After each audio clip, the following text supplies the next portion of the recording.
उत्तराखंड विधानसभा के सबसे युवा विधायक और युवा मंत्री सौरभ बहुगुणा हमारे साथ हैं। जानेंगे उनसे। सर, सदन में आपने विपक्ष के नेताओं को लाजवाब कर दिया। आपने उनसे कहा कि आप बिना तैयारी के आ जाते हैं, तो विपक्ष के नेताओं पर इतनी तर्क टिप्पणी करने की क्या ज़रूरत पड़ी? नहीं, देखिए, तर्क टिप्पणी इसलिए करनी पड़ी क्योंकि मैं जब मैंने मंत्री के रूप में मैंने ये पद संभाला है, मैं लगातार देख रहा हूँ, चाहे वो गैरसैंण का सत्र था, चाहे वो देहरादून में सत्र होते हैं, कि विपक्ष जो अपने सवाल लगाता है वो पूर्ण तथ्यों के साथ बैक नहीं करता है। अब मैं आपको एग्जाम्पल के तौर में बता रहा हूँ, उदाहरण के तौर पे, कि एक गैरसैंण में सत्र लगा गन्ने के विभाग के ऊपर, और जब सत्र में गन्ने के विभाग के ऊपर क्वेश्चन आया तो उसमें ये बोल दिया गया कि उत्तराखंड में गन्ना किसानों ने सुसाइड करी। लेकिन जब मैंने पूछा सदन के अंदर कि कहाँ पे सुसाइड हुई, तो कोई तथ्य नहीं दिया गया, क्योंकि हुई नहीं थी।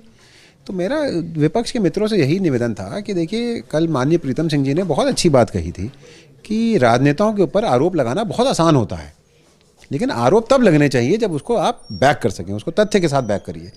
कल भी कुछ सदस्यों के माध्यम से मेरे विभाग के ऊपर या दूसरे विभागों के ऊपर करप्शन के आरोप लगा दिए गए। अब उनको यही नहीं पता था कि जिस विभाग के ऊपर वो करप्शन का आरोप लगा रहे हैं उसको हाईकोर्ट में चैलेंज हुआ और हाईकोर्ट ने हमारे विभाग को सही कराया। तो होता क्या है, जितना मुझे समझ में आ रहा है कि जैसे कि कोई टेंडर प्रोसेस हुआ, जिस व्यक्ति को टेंडर नहीं मिला वो किसी भी सदस्य के पास चला गया ऑपोजिशन के, उसने बोला भाई गलत हो गया। ना इन्होंने कोई जानकारी ली, ना इन्होंने कोई तथ्य निकाला, इन्होंने सीधा सीधा सवाल लगा के उसको करप्शन प्रूफ करने की कोशिश कर दी। तो आधी अधूरी तैयारी के साथ, और सदन एक ऐसा पटल है जहाँ पे कोई भी मिसलीडिंग स्टेटमेंट नहीं दे सकता। मेरा तो माननीय विधानसभा अध्यक्ष से भी निवेदन यही है कि अगर इस तरीके की प्रथा लगातार चलती रहेगी सदन के अंदर, तो सदन में काम करना हम लोग के लिए मुश्किल हो जाएगा। अच्छा, एक मेरा सवाल और है। आवारा पशु बहुत बड़ी समस्या बनते जा रहे हैं लोगों के लिए। दुर्घटनाएं हो रही हैं, लोगों की खेती चर जा रहे हैं वो। तो ऐसे आवारा पशुओं के लिए आपका विभाग क्या कर रहा है? क्योंकि पशुओं को लेकर के समस्या काफ़ी बड़ी होती जा रही है। देखिए, आप सही कह रहे हैं, समस्या बड़ी है। उत्तराखंड के मैं खुद काफ़ी टाइम से इसको देख रहा हूँ। मैं खुद एक ऐसे क्षेत्र से आता हूँ जहाँ पे जो किसान बहुल्य क्षेत्र है, और आप पर्वतीय क्षेत्र में चले जाइए, चाहे आप तराई के क्षेत्र में आ जाइए, निराश्रित पशु इस वक्त बहुत बड़ी समस्या बन चुकी है। किसान भाइयों की फसलें ख़राब हो रही हैं, हमारे एक्सीडेंट्स हो रहे हैं जिससे लोगों की जान जाती है, हमारे पशु को हानि पहुंचती है एक्सीडेंट से। और जो हमारे विभाग का एस्टिमेट है कि लगभग 27,000 जानवर इस वक्त निराश्रित पशुओं के रूप में सड़कों पर हैं। लेकिन मैं बधाई दूंगा माननीय मुख्यमंत्री जी को कि उत्तराखंड एक अकेली ऐसी स्टेट है पूरे देश में जिसने निराश्रित पशुओं के बारे में चिंता जताई, जिसने कैबिनेट से एक पॉलिसी स्वीकृत करवाई कि हम निराश्रित पशुओं को आसरा देने का काम करेंगे। मैं आपको कुछ उदाहरण दे रहा हूँ कि जब मैंने ये विभाग ज्वाइन किया था तो 5.75 रुपये प्रतिदिन प्रति जानवर हम भरण पोषण के लिए जानवरों के लिए देते थे।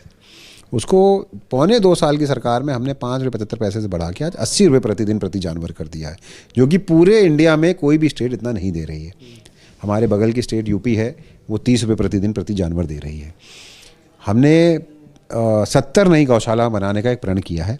हमने डीएम्स को ये पावर दे दी है हर ज़िले के कि कोई भी सरकारी भूमि आप गौशाला के यूज़ के लिए अलॉट कर सकते हैं। उसको एनजीओ के माध्यम से, महिला समूह के माध्यम से, युवा समूह के माध्यम से आप चलवाइए, उसको सरकार उसका भरण पोषण करेगी।